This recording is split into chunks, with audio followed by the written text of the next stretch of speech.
সকাল থেকে উঠে প্রতিদিন এই ঝাড়ু দেওয়া, ঘরের কাজ করা, এছাড়া আর কি বা করলাম জীবনে। সারা জীবনটাই মনে হয় এইভাবে কেটে যাবে। তাড়াতাড়ি কাজটা সেরে নিয়ে খাবার প্রস্তুত করতে হবে। ও ও আবার এক্ষুনি কাজে বেরোবে।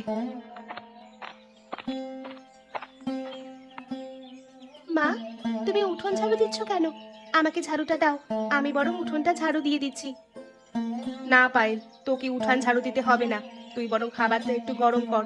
তোর বাবা উঠে পড়লে খেয়ে কাজে বেরোবে তো। ঠিক আছে মা, আমি তাই করছি। তুমি তাড়াতাড়ি শেষ করে নাও কাজটা।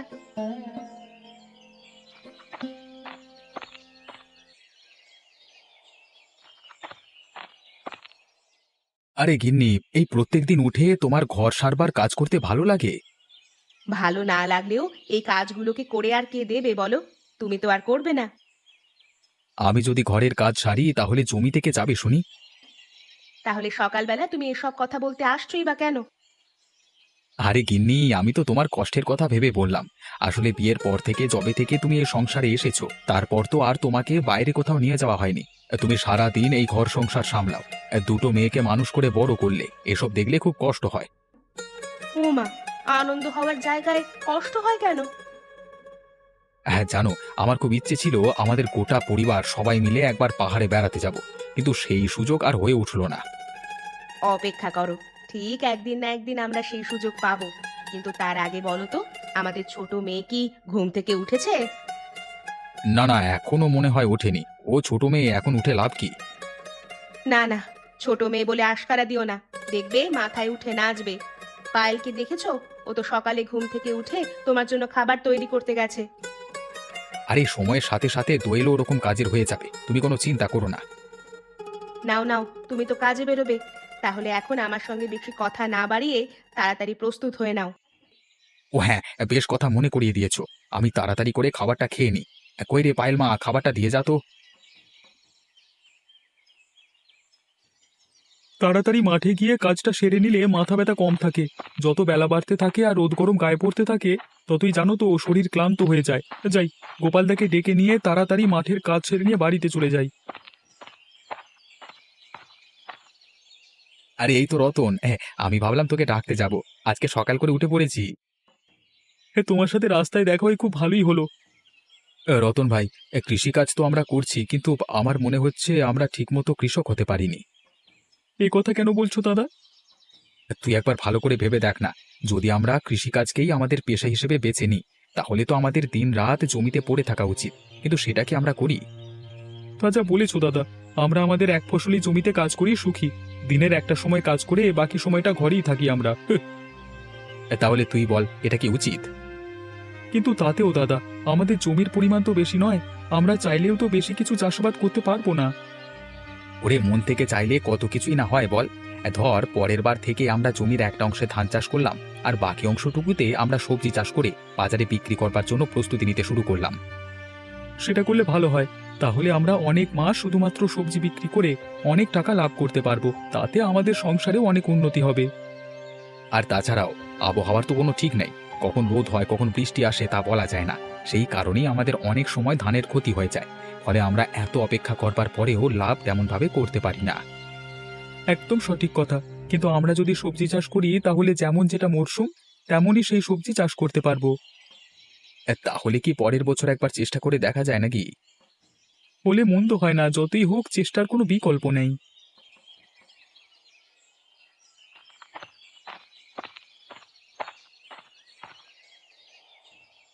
কি করছো দিদি? রান্না বান্না হয়ে গেছে নাকি? নীলিমা, আয়, রান্না হয়ে গেছে। আসলে এখন পায়েল আমাকে অনেকটা সাহায্য করে তো, এই দিকের কাজ সবই তাড়াতাড়ি হয়ে যায়। হ্যাঁ, তা ঠিকই বলেছো। একজন সহকারী থাকলে সংসারের কাজ অনেক দ্রুত শেষ হয়। তা তোমার মেয়েরা কোথায় গেছে? এই দুজনে মিলে কোথায় যেন বেরোলো। বললো দুপুরে খাওয়ার আগে ফিরে আসবে। তা দিদি, রেডিওতে খবর শুনেছো? কি খবর? কই কিছু শুনিনি তো। দানা নামে একটা নিম্নচাপ উঠেছে। সেই নিম্নচাপ নাকি খুব দ্রুত এগিয়ে আসছে। বলিস কি রে? নিম্নচাপ মানে আবার বৃষ্টি? কিন্তু এখন যে ফসল তোলবার সময় হয়ে এলো প্রায়, এই সময় বৃষ্টি হলে তো খুব অসুবিধা হয়ে যাবে। কিন্তু প্রকৃতির খেয়াল কেই বা রোধ করতে পারে বলো? হতে যা হবে আমাদের মাথা পেতে তা মেনে নিতে হবে। আবার একটা চিন্তা আমাদের মাথায় ঢুকে যাবে, আমরা সারা বছর যদিও কষ্ট করে চাষবাস করলাম, বছরের শেষে এই ধরনের নিম্নচাপ এসে সমস্ত কিছু ধূলিসাৎ করে দিয়ে চলে যায়। শুনেছি পৃথিবী নাকি গরম হচ্ছে, আর সেই কারণেই আমাদের এই দুর্গতি। হ্যাঁ, ওই যে শোনোনি, কারখানা থেকে কালো কালো ধোঁয়া বাতাসে মিশছে, গাছ কাটছে, সবেরই তো প্রভাব আছে নাকি? না, এসব আর কমবার নয় গো, যতদিন না বড় কিছু অঘটন ঘটছে। আমাদের মনে হয় কৃষিকাজ ছেড়ে এরপর অন্য কিছুই করা ভালো। কৃষিকাজের ওপর নির্ভর করে সংসার টানা খুব কষ্ট। ঠিকই বলেছ, যতদিন না আমরা অন্য কিছু করতে পারছি ততদিন আমাদের দুঃখ দুর্দশা কাটবে না।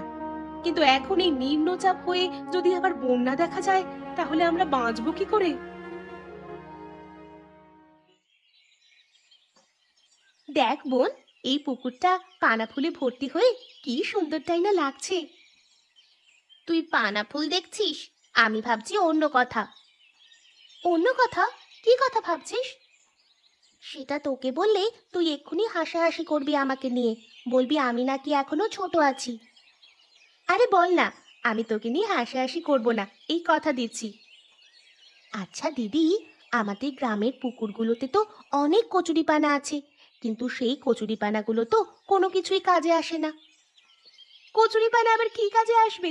এই কচুরিপানাগুলো তো পচিয়ে জমি সার হিসেবে ব্যবহার করা যেতে পারে, তাছাড়া তো কিছুই কাজ নেই। আমি ভাবছিলাম কচুরিপানা দিয়ে যদি তরকারি রান্না করে খাওয়া যায় তাহলে কেমন হয়। কচুরিপানার তরকারি? সেটা আবার হয় নাকি? যদিও এখনো কেউ করেনি, যদি আমরা একবার করে দেখি তাহলে কেমন হবে দিদি? ওরে পাগল, কচুরিপানার তরকারি রান্না সে তো বাচ্চা ছেলেদের খেলাতেই ভালো লাগে, আর কিছুতে ভালো লাগে না। আমরা যদি একবার চেষ্টা করে দেখি তাহলে কেমন হয়। কচুরিপানার তরকারি যদি রান্না করা যায় তাহলে কিন্তু গরিব মানুষের খাদ্যাভাব বা দুর্যোগের সময় খাবারের কষ্ট অনেকটা কমবে। কিন্তু আমি তো জানি না যে কিভাবে রান্না করতে হয়। আমিও জানি না, তবে নতুন রেসিপি আবিষ্কার করতে দোষ কি? চল দিদি, এখন তাহলে কয়েকটা কচুরিপানা তুলে নিয়ে বাড়ি যাই। ওরে, মা কিন্তু চেঁচাবে, বলবে শুধু শুধু তেল মশলাগুলো নষ্ট করছিস। তুই তো আছিস, তুই মাকে একটু সামলে নিস।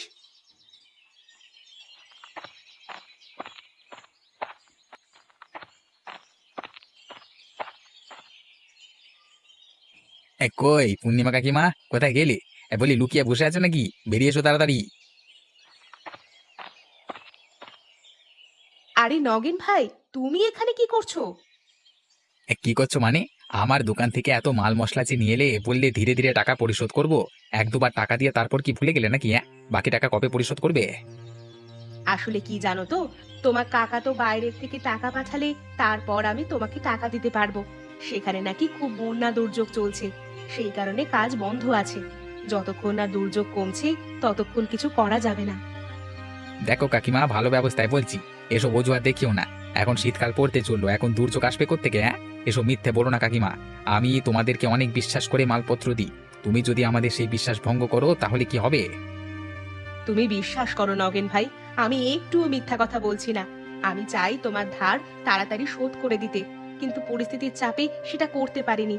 তুমি আমাকে আর কটা দিন সময় দাও, আমি ঠিক তোমার সমস্ত ধার শোধ করে দেব। আরে কাকিমা, আমি আর তোমাকে সময় দিতে পারলুম না। আমারও তো মালপত্র তুলে ব্যবসাটাকে চালাতে হবে। এখন আমার ব্যবসায় যদি এভাবে মার খেয়ে যায় তাহলে চলবে কি করে বলো দেখি? এখন আমার কাছে যে কটা টাকা আছে সেটা দিয়ে এই মাসটা আমি চালাতে পারি। এখন যদি আমি সেই টাকা তোমাকে দিয়ে দিই তাহলে যে আমি না খেতে পেয়ে মারা যাব। ব্যাস, এই যে হয়ে গেল। দুটো দুঃখের কথা বলে দিলে পার পেয়ে যাবে জানি। ঠিক আছে, আমি তোমাকে আর 1 মাস সময় দিলাম, তার মধ্যে আমার সমস্ত ধারের টাকা শোধ করে দিতে হবে, না হলে আমি অন্য ব্যবস্থা নিতে বাধ্য হব। আমি এখন চললাম। কি বলছিস কি তুই এসব? কচুরিপানার তরকারি? এইসব জিনিস করে ফালতু ফালতু ঘরের জিনিসপত্রগুলোকে নষ্ট করিস না। আমার একবারই রেসিপিটা করে দেখতে খুব ইচ্ছা করছে মা, তুমি আমাকে একটিবার করতে দাও না মা, আশা করছি তোমাদের খুব ভালো লাগবে। ওরে, কচুরিপানা কি মানুষে খায়? এটা তো গরু ছাগলের খাদ্য। এখন সেই সব জিনিস কি আমাদের কেউ খাওয়াবি নাকি? মা, ও যখন বলছে একবার ওকে কাজটা করতে দাও না, দেখো না কেমন রান্নাটা করে। হয়তো দেখা গেল কচুরিপানা দিয়ে সুন্দর একটা রেসিপি করে ফেললো, তখন তো আমাদেরই লাভ। প্রত্যেকদিন কি খাবো না খাবো সেই নিয়ে কোনো চিন্তা করতে হবে না। তুই চুপ কর পায়েল, তুইও দেখছি তোর বোনকে আশকারা দিয়ে মাথায় তুলছিস। এই মাথায় তোলা বন্ধ কর। ঘরের জিনিসপাতি নষ্ট করে তোকে আমি এসব রান্না করতে দেব না। তাহলে যে আমরা কচুরিপানাগুলো তুলে নিয়ে এলাম, এগুলোর কি হবে? ওগুলো আবার যেখানে ছিল সেখানে ফেলে দিয়ে আয়। ছেলে খেলা পেয়েছিস নাকি? ঘরের একটা তেল মশলা আনতে তোর বাবাকে কত কষ্ট করতে হয় জানিস? এক ফোঁটা তেল মশলা তোদের ছেলে খেলার জন্য নষ্ট করলে তোর বাবার কাছে আমাকে কথা শুনে মরতে হবে। তোরা সেই দিকটা খেয়াল করে দেখ। বেশি না মা, বেশি না, তুমি একটুখানি দিয়ে দাও।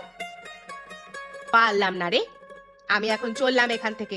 আমাকে তরকারিগুলো গরম করতে হবে, তোর বাবা এলো বলে। এখন কি হবে দিদি? আমি যে ভাবলাম একটা সুন্দর রেসিপি তৈরি করব, কিন্তু সেটা মনে হচ্ছে আর হবে না। দুঃখ করিস না বোন, কিছু একটা ব্যবস্থা করতে হবে। শোন শোন, আমার কাছে কিছু জমানো পয়সা আছে। তুই যখন এই তরকারিটা করতেই চাইছিস, তখন চল আমি আমার জমানো টাকাগুলো দিয়ে নগেনের দোকান থেকে কিছু মশলাপাতি কিনে আনি। তুই সত্যি বলছিস দিদি? তুই আমার জন্য তোর জমানো টাকাগুলো নষ্ট করবি? নষ্ট বলছিস কেন রে বোন? তুই যখন রেসিপিটা করতে চাইছিস তখন তুই কর, আমি শুধু তোকে সাহায্য করছি। চল এখন আর দাঁড়িয়ে না থেকে নগেন কাকার দোকানে যাওয়া যাক, না হলে কাকা দোকান বন্ধ করে দেবে। তো তেরিকা এইভাবে কি করে হবে?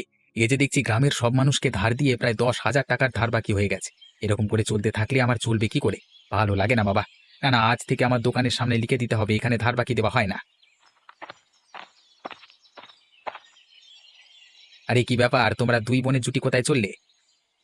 এই যে কাকা, তোমার কাছে এসেছি। হ্যাঁ বলো বলো, তোমাদের কি দরকার বলো। তোমার কাছ থেকে কিছু মালপত্র নেওয়ার ছিল, সেগুলিই নিতে এলাম। তা মালপত্র যে নেবে, টাকা পয়সা এনেছো তো সাথে করে? কারণ আমি আজ থেকে দোকানে ধার বাকি দেওয়া বন্ধ করে দিচ্ছি। গ্রামের আর কাউকে আমি ধার বাকি দেবো না। হ্যাঁ, আমার সাথে আমি পয়সা এনেছি, কিন্তু তুমি ধার বাকি দেওয়া বন্ধ করে দিচ্ছ কেন? কেন আবার? লোককে ধার বাকি দিয়ে আমার যা ক্ষতি হচ্ছে সেটা তো আমি বুঝেছি, তাই ধার বাকি দেওয়া বন্ধ। সত্যি, গ্রামের মানুষেরা যে কেন এরকম করে জানি না। একজনকার কাছ থেকে ধার নিয়ে গিয়ে তাকে যে টাকা শোধ করতে হবে সে কথা মনেই থাকে না। অপর লোকেরও তো চলতে হবে। কিন্তু সেটা আর কে বোঝে? সবার কাছে আছে শুধু অজুহাত, টাকা থাকলেও বের করতে চায় না। আমি কত লোকের কাছে হাত পাতবো বলো দেখি? যাক সেসব কথা বাদ দে, তোরা কি নিবি বল? আসলে আমরা খুব অল্প টাকাই এনেছিলাম, এই টাকার মধ্যে কিছু তেল মশলা আমাদেরকে দিয়ে দাও। ঘরের জন্য নিয়ে যাবি নাকি? না কাকা, ঘরের জন্য নিয়ে যাব না। আসলে আমরা দুই বোন একটা নতুন রেসিপি রান্না করব বলে সিদ্ধান্ত নিয়েছি, কিন্তু মা আমাদের ঘরে তেল মশলা ব্যবহার করতে বারণ করে দিল। নতুন রেসিপি?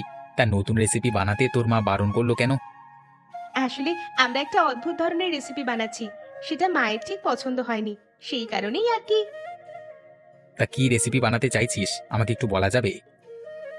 এখন থেকে বললে লোকে হাসাহাসি বেশি করবে, সেই জন্য আমরা কাউকে বলছি না। আমি আগে একবার চেষ্টা করে দেখি, তারপর যদি রেসিপিটা বানাতে পারি তাহলে বলবো। হ্যাঁ আচ্ছা আচ্ছা, বুঝেছি বুঝেছি। ঠিক আছে, তাহলে তোরা বল কি নিবি, আমি তোদেরকে দিয়ে দিচ্ছি।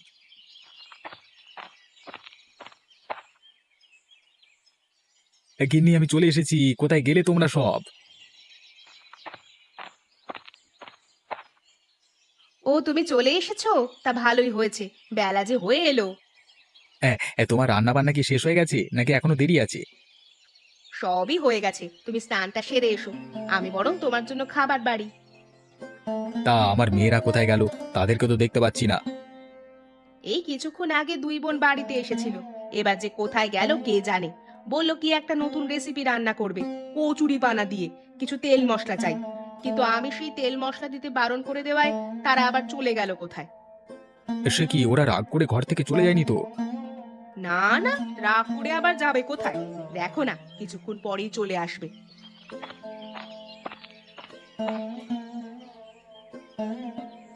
এই তো বাবা, আমরা চলে এসেছি।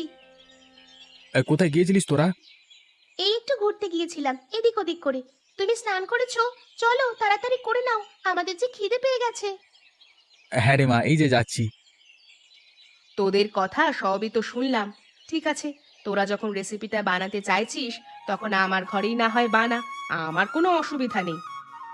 ঠিক আছে কাকিমা, তোমাকে অসংখ্য ধন্যবাদ।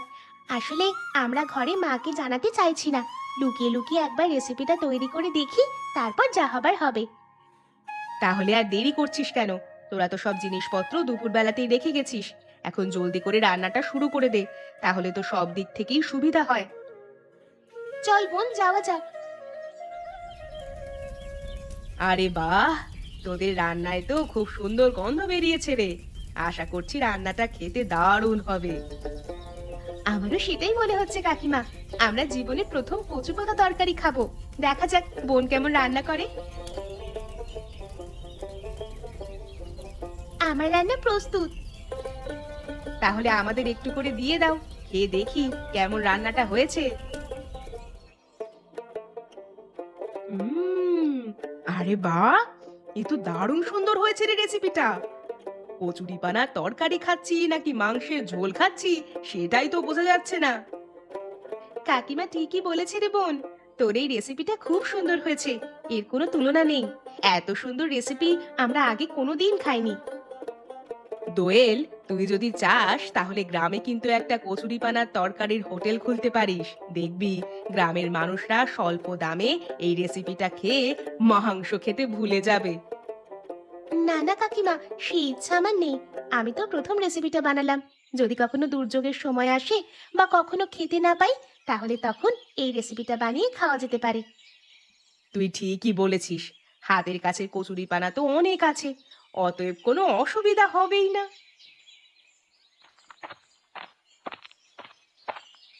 এরে যা, এই যে দেখছি আকাশ কালো করে মেঘ চলে এসেছে। এই মরেছে, এখন আবার বৃষ্টি নামবে নাকি? তোমাকে তো বললাম যে কদিনের মধ্যেই বৃষ্টির সম্ভাবনা আছে। একটা নিম্নচাপ দেখা দিয়েছে, তুমি তো আমার কথা বিশ্বাসই করছিলে না। আরে কালকে পর্যন্ত আকাশ যা ঝরঝরে ছিল, সূর্যের রোদ যা ছিল, তাতে তো এরকম কিছুই মনে হয়নি। কিন্তু আজকে সকালে দেখছি একদম আকাশ কালো হয়ে গেছে। তাহলে তো এবারের ফসলের আবার ক্ষতি হয়ে গেল গো। যদি বৃষ্টি না হয়ে মেঘটা কেটে যায় তাহলে কিছু হবে না, তবে যদি বৃষ্টি শুরু হয় তাহলে আমাদের ফসলগুলোর ক্ষতির হাত থেকে কেউ বাঁচাতে পারবে না। তোমাদের এবার কিছু আলাদা ব্যবস্থা করা দরকার। এই সারা বছর ধরে ফসল ফলিয়ে যদি বছরের শেষে এইভাবে নষ্ট হয়ে যায়, তাহলে কি করে হবে বলো দেখি। না না, পরের বছর থেকে আমরা একটা অন্য সিদ্ধান্ত নিয়েছি। শুধু ধান চাষের উপর নির্ভর করে থাকলে হবে না। গিন্নি, এই যে বৃষ্টি নামলো, ইস কি বলো দেখি, সারা বছরের খাটনিটা একেবারে জলের সাথে মিশে গেল। কি আর করবে, কপালে যা লেখা আছে সেটাই হবে। নীলিমা তো বলছিল যে এবারে নাকি বন্যা হবে। আবার বন্যা? গিন্নি, আমরা এবার যাবো কোথায় বলো দেখি? আবার যে বন্যা হবে বলছে রে বোন, তাহলে এখন কি হবে? কি আবার হবে, আবার আগের মতো কষ্টে থাকতে হবে। তবে এবারের কষ্টটা হয়তো একটু কম হতে পারে। একটা কাজ করি চল দিদি, আমরা বরং নগেন কাকার দোকান থেকে কিছু মশলাপাতি আগে থেকে কিনে নিয়ে চলে আসি। তুই কি আবার কচুরিপানার তরকারি রান্না করবার পরিকল্পনা করছিস নাকি? তাছাড়া আর উপায় কি, এই বন্যার সময় খাবারের তো অনেক সমস্যা দেখা দেবে, তাই না? চল দিদি, দেরি না করে কাজটা সেরে নিই।